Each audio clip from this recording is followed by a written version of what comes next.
ശബരിമലയിൽ മേൽശാന്തിമാരുടെ സഹായികളാകാൻ അപേക്ഷ നൽകിയ ഭൂരിഭാഗം പേർക്കും ദേവസ്വം വിജിലൻസിന്റെ തിരിച്ചറിയൽ കാർഡ് ലഭിച്ചില്ല. ശബരിമല മേൽശാന്തിയുടെ സഹായികളാകാൻ അപേക്ഷിച്ച 48 പേരിൽ 18 പേർക്ക് മാത്രമേ തിരിച്ചറിയൽ കാർഡ് നൽകാനായതുള്ളൂ എന്നാണ് ദേവസ്വം ബോർഡ് ഹൈക്കോടതി അറിയിച്ചത്. മേൽശാന്തി, കഴകം, ഉൾക്കഴകം എന്നിവർക്കുള്ള സഹായികളെ തീരുമാനിക്കുന്നതിൽ പാനൽ തയ്യാറാക്കാൻ ദേവസ്വം ബോർഡിന് ഹൈക്കോടതി നിർദ്ദേശം കൊടുത്തിരുന്നു.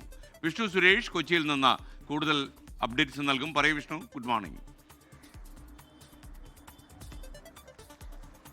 Good morning. ശബരിമല സ്വർണ്ണക്കൊള്ളയുടെ പശ്ചാത്തലത്തിലാണ് ഈ ശബരിമലയിലേക്ക് എത്തുന്ന മേൽശാന്തിമാരുടെ സഹായികളുടെ കാര്യത്തിൽ കർശനമായ നിർദ്ദേശങ്ങൾ പാലിക്കണമെന്നും പരിശോധനകൾ നടത്തണമെന്നും ഹൈക്കോടതി നിർദ്ദേശിച്ചത്. നമുക്കറിയാവുന്നതുപോലെ തന്നെ ഉണ്ണികൃഷ്ണൻ പോറ്റി ഒരു സഹായിയായി ശബരിമലയിലെത്തി, പിന്നീട് ശബരിമലയിലെ സ്വർണം കൊള്ളയടിച്ചു എന്ന രീതിയിൽ കാര്യങ്ങൾ എത്തിയത് നമ്മൾ കണ്ടതാണ്.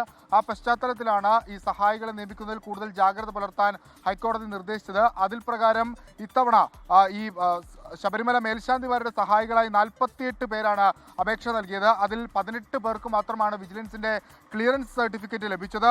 മാളികപ്പുറം മേൽശാന്തിയുടെ സഹായികളായി 23 പേർ അപേക്ഷിച്ചതിൽ 7 പേർക്ക് മാത്രമാണ് ക്ലിയറൻസ് ലഭിച്ചത്.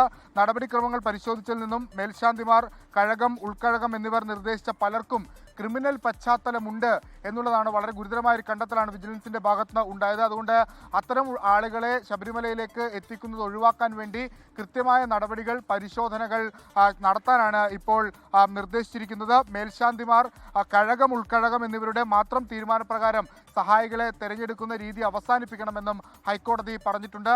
ഈ ശബരിമലയിലെ ഈ ചില അവതാരങ്ങളെ ഒഴിവാക്കുന്നതിന് വേണ്ടിയാണ് ഇത്തരത്തിലൊരു നടപടിയിലേക്ക് ഹൈക്കോടതി ദേവസ്വം ബെഞ്ച് പോയിരിക്കുന്നത്.